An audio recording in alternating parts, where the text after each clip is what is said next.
Uh, well, I'm really glad I'm sitting down right now because after last night, I really needed to sit down and, in stunning failure, try and get some sleep to process everything. Okay, right, before I begin, I really should do my low and my high and my active kindness, because believe it or not, there actually is a low, if you can believe it. And the low is yesterday, a message came out from Matt Broly, who is the creator of Amphibia. And while it was a very positive message, it was also rather bittersweet. Basically, the message read something along the lines of, I really am glad you're all enjoying how Season 2 is going so far. We're actually about halfway through the season right now, as I predicted. There's going to be one more episode, which is the Halloween episode, The Shut-In, which will be premiering on October 17th. And this is the part where it gets bittersweet, the second half of Season 2 will premiere sometime next year in February or March. So, basically, I'm going to have to remain strong for a while. I mean, I should have really expected this. I really should have, considering, something like this was bound to happen, considering there was a slight backlash for showing all of Season 1 over a year ago.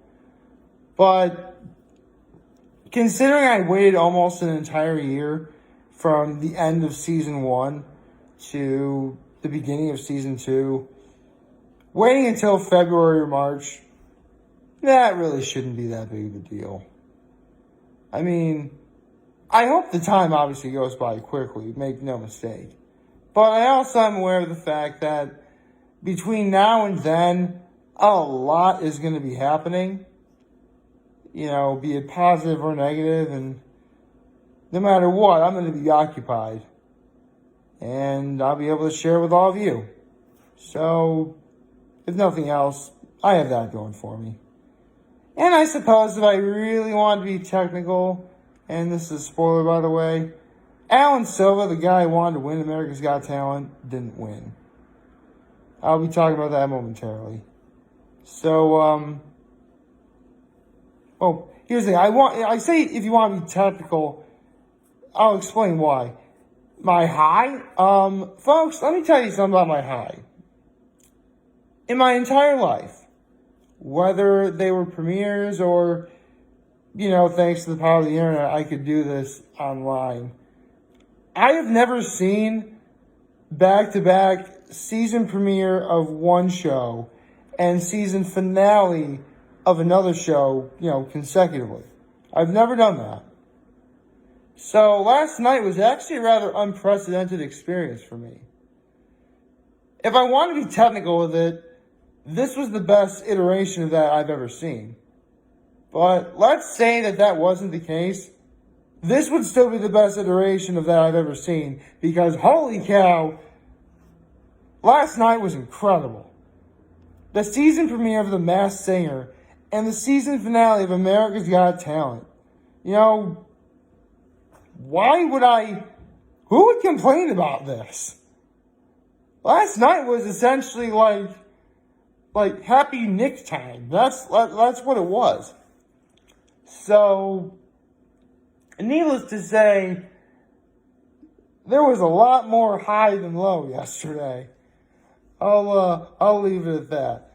And my acts of kindness, actually, I was visiting my grandmother, and it's another thing I did for my grandmother. But yesterday I had to pick up something at Walmart. For those of you who don't know, you can actually online order from Walmart and pick it up. And the thing that my grandmother had ordered was actually at the Horseheads Walmart, and I was driving by that way, so I'd pick it up for her. So I did. And I didn't need to give it to her right away. I'll just give it to her later today or something. But the point is, I did something nice for my grandma. Yeah, I know it's sort of a cop-out for me to just simply use the fact I'm helping out my grandmother a lot, but what can I say? I love my grandma. I love helping my grandma. And I definitely can't really say anything bad about her, partly because she's my grandma and I shouldn't. Actually, I should, before I move on, I gotta say, in my entire life, I've had family members who've royally infuriated me. A lot of them on my mother's side of the family, actually. But my grandmother on my father's side has never once, legitimately been the reason for me being angry for anything. Really no. I only just thought about it now, but it's true. Huh. No wonder why I love my grandmother so much.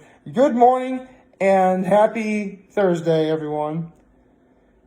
Considering that next Thursday is going to be the premiere of Hot One Season 13, I am very certain that today they're going to do the hot sauce reveal, which I hope they do because I look forward to that before every season.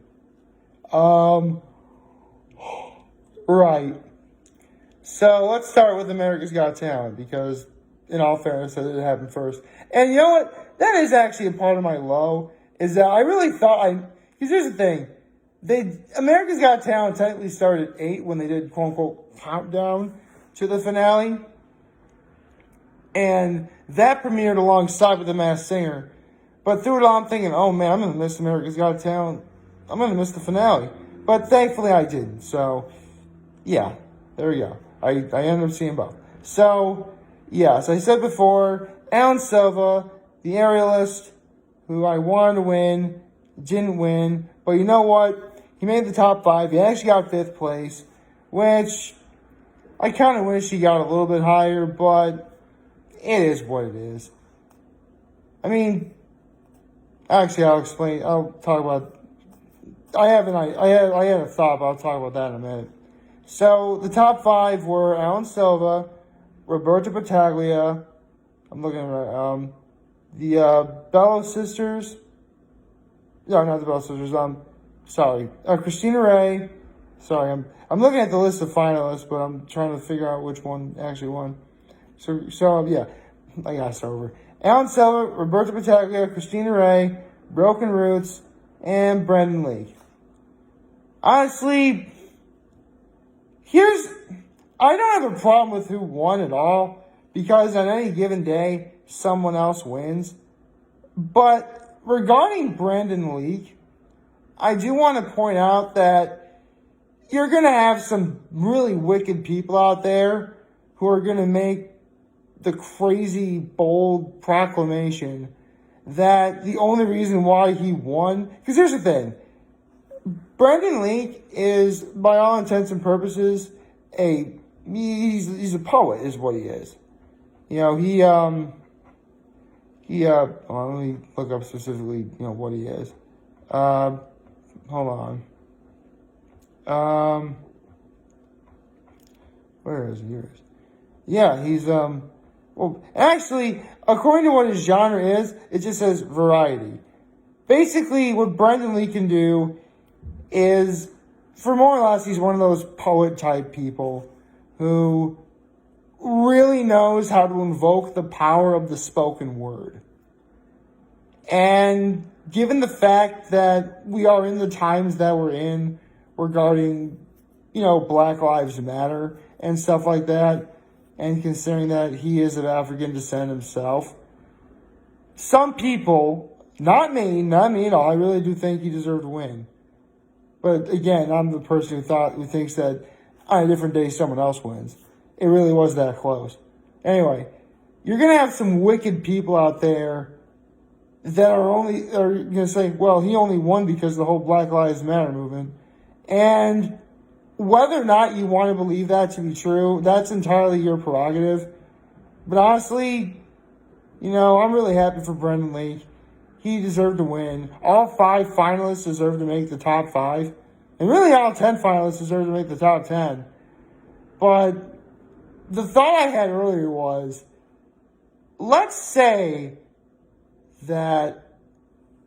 Actually, I just realized The Masked Singer was first. I should be talking about that first. Anyway, let's say that, because we're going to be getting America's Got Talent the Champion Season 3. I'm positive that's going to happen. And I would not be surprised if, all 5 are at least asked to do champions or at least be part of it. As happy as I am for Brendan Leak that he won, I gotta be honest. Should Brendan Leak actually be on America's Got Talent the Champions? I really don't think that kind of talent that he has is going to win. But that's just me. I mean, it'll take him far, and if nothing else, it'll be great to see him on the America's Got Talent stage again.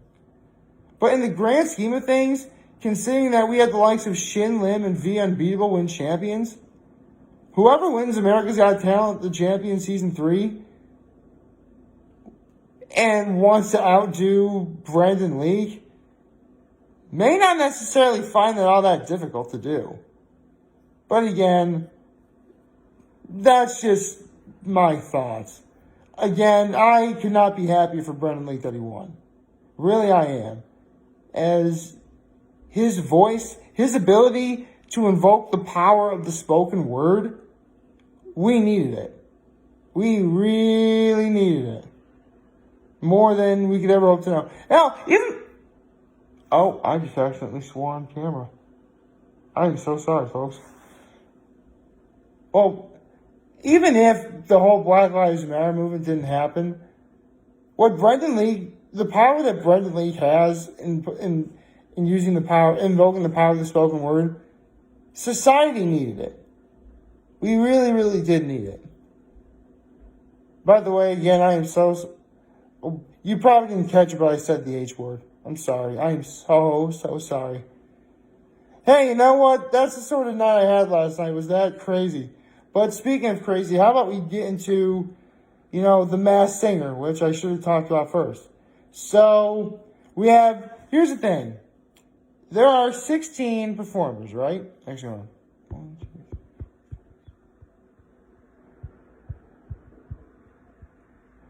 Oh. Okay. Well, here's the thing. There are 16 performers, and they did in groups of 3. And I thought, okay, because here's the thing. I'll be getting into one of this particular act in a second. Actually, I'll talk about it right now. Throughout all the advertising for The Masked Singer Season 4, the act that was in most of the advertising, everyone was talking about it, were the Snow Owls. Yes, owls. There are 2 of them. It's a duet, if you will. I thought, okay, you're going to have 15 acts, but one of them is 2 people, so that's how you get 16 singers. But no, there really are 16 acts, which, okay, so we have 17 singers. But speaking of the Snow Owls, the singers who performed last night were the Sun, the Giraffe, Popcorn, Dragon, and Snow Owls, right? And here's the thing. At the end of the episode, Nick Cannon said, these were, among the greatest performances ever in Masked Singer history. Here's the thing. This is only the first episode of Season 4. And we already had performances like the ones that we had. To give you an example of what I mean by this. I'm sitting on this couch, my TV's in front of me. I'm getting ready to watch the Sun first perform. And the Sun, who clearly was a woman, she belts out that first note. And I'm like, wow! It blew me away. And you know what? I'm happy with that. I'm okay with it. Because it was incredible to watch. Holy cow. If that was the first episode of Season 4, we're going to be in for one heck of a ride. Oh, man. Although I should tell you who ended up getting eliminated. It was the Dragon, who was Busta Rhymes. Which, he's Busta Rhymes. He can do whatever he wants. He is that awesome. So, yeah. I don't really know what else I could say without giving away too much involving the Masked Singer other than... Oh, although one of the funniest things that did happen last night, because here's the thing. The Snow Owls are obviously two people. I'm pretty sure it was Robin Thicke who yelled out, "It's Mary Kate and Ashley Olsen." That made me laugh my head off. Holy cow. But it's a guy and a girl who, okay, they mentioned family reunion. Call me crazy, but I wouldn't be surprised if, like, one of the choices that for the Snow Owls is Haley Joel and Emily Osmond. Yeah, that's just my thought. So, yes, before I end off today, I have a NFL pick to do. Let's see. We have the Dolphins and the Jaguars tonight. I gotta say, like, this week has been, like, just a really great big television week. And with the premiere of, like, The Weakest Link next week, which I am going to be talking about, can't wait to talk about that, you know, I'm psyched.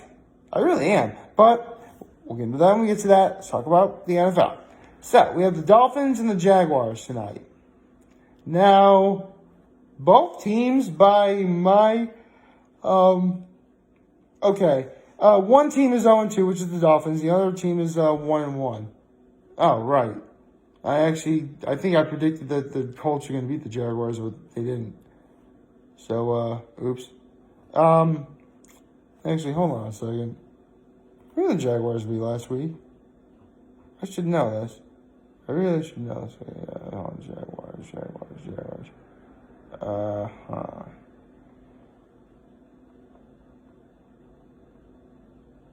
No. Okay, it was week 1 they won against. Yeah, they beat the Colts. Okay. So, with that said, considering what's been going on so far, I'm presuming that Miami is going to start with Ryan Fitzpatrick, who, yes, while he's lost both games, he really hasn't lost by much. In fact, Ryan Fitzpatrick has been kind of a fighter throughout these games. I bring up Ryan Fitzpatrick because if you guys don't remember the draft, the Dolphins are the number 5 pick overall. It was very obvious that they were clearly tanking for Tua Tagovailoa, and that's exactly who they got. Should Fitzpatrick not do well tonight, we might actually get to see Tua Tagovailoa play, which I'm really anxious to see. Well, not anxious isn't really the word, but I do want to see him. I want to see, like, if he really did live up to the hype, because he took over that Alabama college team, and man, the rest is nearly history. So, who do I think is going to win tonight? It's hard to say because both teams are very clearly rebuilding. There is no question about it. They want to rebuild for the future. Both teams do. In fact, even though the Dolphins have Tua, they're still rebuilding. Again, when an NFL team is in the rebuilding process, it takes several years to get something going. So with both teams clearly rebuilding, the only real question is, from top to bottom, who has the better roster and who's capable of winning? This is tough. Because throughout the offseason, the Jaguars were completely, like, gutting their defense and the rest of their team. But they actually have a better record than the Dolphins do. Which leads me to believe that the Jaguars should be the favorites here. Especially since they're at home. That actually reminds me, this is an all-Florida Thursday night football. We had all Ohio last week, and now we have all Florida today. Cool. But that's neither here nor there. I really should get into what this is, and that's tonight. I actually want to keep the fact that I have more games that I have right than wrong going, because I'm 22-10 right now. Man, I don't know. This is This is quite difficult for me to figure out. This is a tough call, but I think